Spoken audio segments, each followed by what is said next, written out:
देखिए 12वीं क्लास अनिवार्य हिंदी में हमारा लेसन चल रहा था तुलसीदास। तुलसीदास में हमने 3 दोहे पढ़ लिए हैं। आज अपना है चौथा दोहा है। ठीक है, चौथा दोहा देखिए क्या है।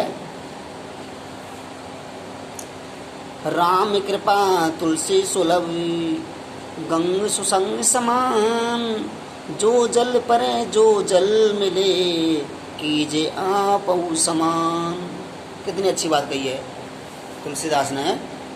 देखिए तुलसीदास ने क्या कहा है, राम कृपा तुलसी सुलभ गंग सुसंग समान। अर्थात यहाँ पर तुलसीदास जी कहते हैं, तुलसीदास जी कहते हैं, क्या कहते हैं, राम कृपा तुलसी सुसंग, कि राम की कृपा से, राम की कृपा से, राम की कृपा से, राम की, तुलसीदास जी कहते हैं कि राम की कृपा से गंगा, अर्थात राम की कृपा से लोगों को गंगा अपने समान बना लेती है, अपने समान बना लेती है। ठीक है, राम की कृपा से गंगा के समान संगति आसानी से मिल जाती है। क्या कहा है देखिए, राम कृपा तुलसी सुलभ, गंग मन होती गंगा, गंग मन गंगा, सुसंग, सुसंग मन अच्छी संगति, अच्छी संगति, समान मन समान। देखिए राम की कृपा से, राम की कृपा से गंगा के समान अच्छी संगति आसानी से मिल जाती है। अर्थात यहाँ पर क्या कहते हैं, तुलसीदास जी कहते हैं राम की कृपा से, राम की कृपा से गंगा के समान अच्छी संगति, सुलभ मन होता है आसान, क्या होता है, आसान या आसानी, आसानी से मिल जाती है। तुलसीदास जी कहते हैं कि राम की कृपा से गंगा के समान, गंगा के समान अच्छी संगति आसानी से मिल जाती है।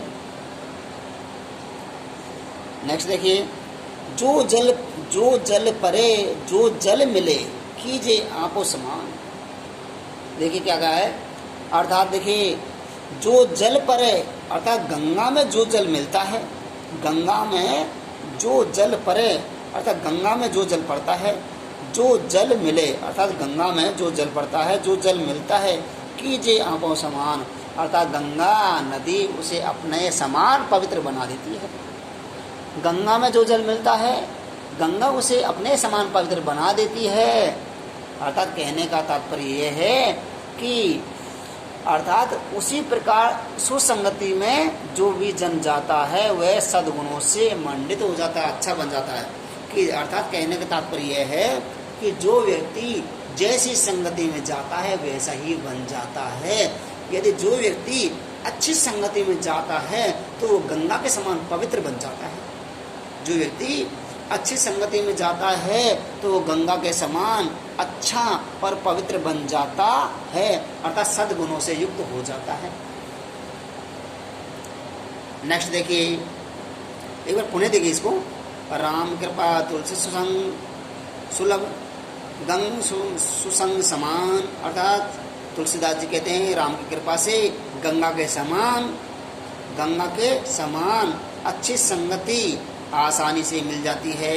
अर्थात जिस प्रकार गंगा में जो जल पड़ता है, जो जल गिरता है, अर्थात गंगा उसे अपने समान बना देती है, अपने समान पवित्र बना देती है। क्या बनाती है, अपने समान पवित्र बना देती है। कीजिए आपो समान, अर्थात अपने समान पवित्र बना देती है। अर्थात कहने का तात्पर्य यह है कि जो मनुष्य अच्छी संगति में जाता है तो वो गंगा के समान पवित्र बन जाता है। अच्छा नेक्स्ट देखिए, तुलसिया संसार में भांति भांति के लोग।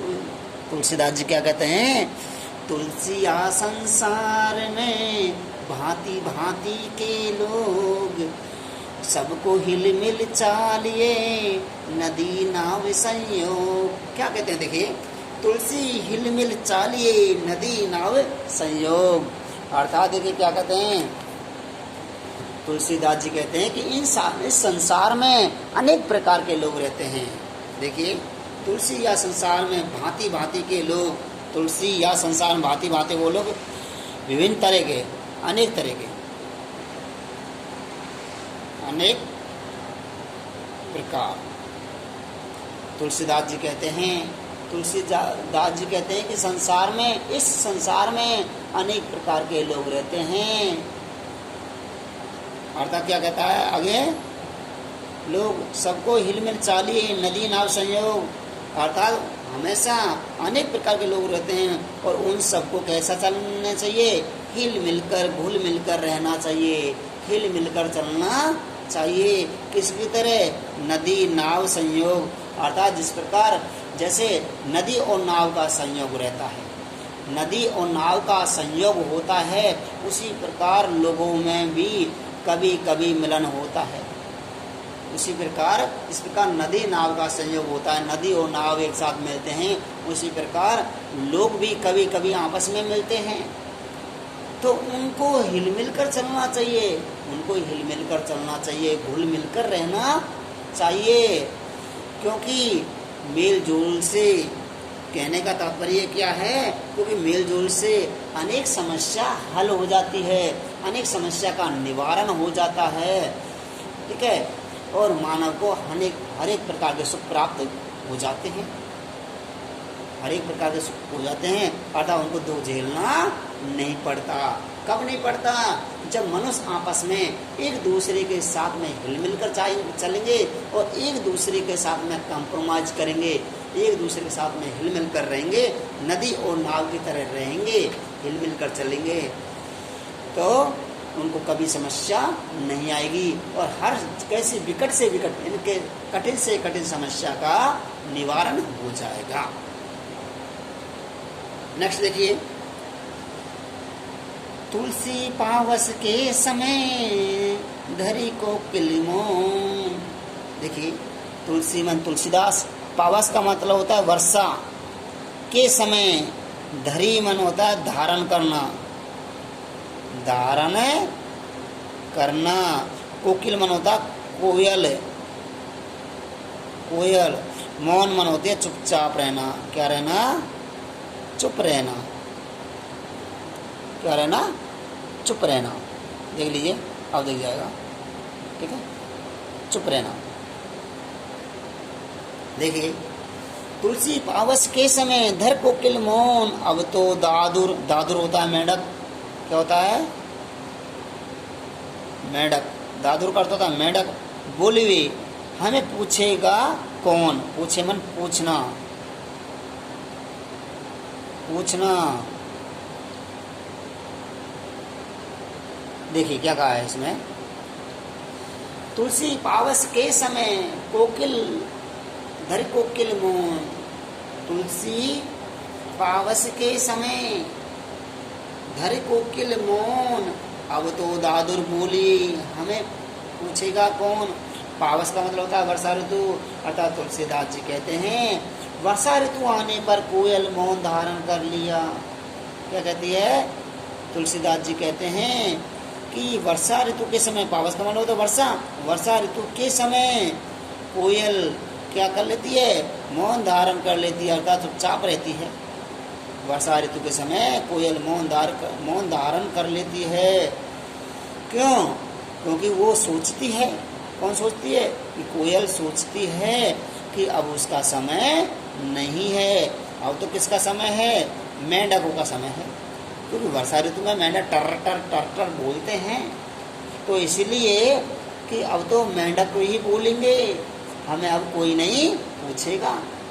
अर्थात कहने का तात्पर्य ये है क्या, कि अब तो दुर्जनों, दुर्जनों मतलब क्या है, मेंढक तो दुर्जन का प्रतीक है और कोयल सज्जन का प्रतीक है, कि अब तो दुर्जनों की ही पूछ होगी, दुर्जनों को ही पूछा जाएगा, अब सज्जन लोगों को कोई नहीं पूछेगा। इसीलिए अब हमारे बुरे दिन हैं और बुरे समय में मौन रहना ही अच्छा है, बुरे दिनों में मौन रहना ही अच्छा है। कोयल के अच्छे दिन कब आते हैं, कोयल के अच्छे दिन आते हैं वसंत ऋतु में, कोयल वसंत ऋतु में कूकती है, उस समय उसके अच्छे दिन होते हैं और उस समय मेंढकों के बुरे दिन रहते हैं। लेकिन वर्षा ऋतु में मेंढक टर टर बोलते हैं, कोयल की जो आवाज़ है वो सुरीली आवाज़ होती है, मंद धीमी धीमी आवाज़ होती है। इसलिए मेंढक की आवाज़ के सामने कोयल की आवाज़ दब जाती है। इसलिए कोई मेंढकों का बोलबाला रहता है, अर्थात दुर्जनों का बोलबाला ही रहता है। ठीक है, इसलिए कोयल क्या हो जाती है, मौन रह जाती है। अर्थात कहने का तात्पर्य है यदि हमारे बुरे दिन आते हैं तो हमें मौन रहना चाहिए और उस समय साहस से, धैर्य से काम लेना चाहिए। ठीक है, अगला देखिए, नेक्स्ट दोहा है तुलसीदास का लास्ट दोहा। तुलसी ए समय के सखा धीरज धर्म विवेक। तुलसीदास जी कहते हैं ए समय, ए समय तो मन होता है बुरा समय। क्या होता है, बुरा समय। तुलसी ए समय के सखा, सखा मन होता है मित्र। सखा का मतलब होता है क्या, मित्र। तुलसी ए समय, ए समय बुरा समय, सखा मन होता है मित्र। धीरज धर्म विवेक, विवेक विवेक मन होता है क्या है, ज्ञान बुद्धि, बुद्धि। धीरज, धीरज मन होता है धैर्य। धर्म मन धर्म। साहस, साहित्य, साहित्य मन होता है सहित।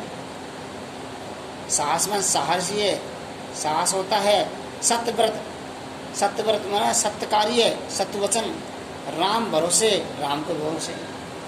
देखिए तुलसीदास जी क्या कहते हैं, तुलसी ए समय के सखा धीरज धर्म विवेक, साहित्य साहस सत्यव्रत राम भरोसे एक।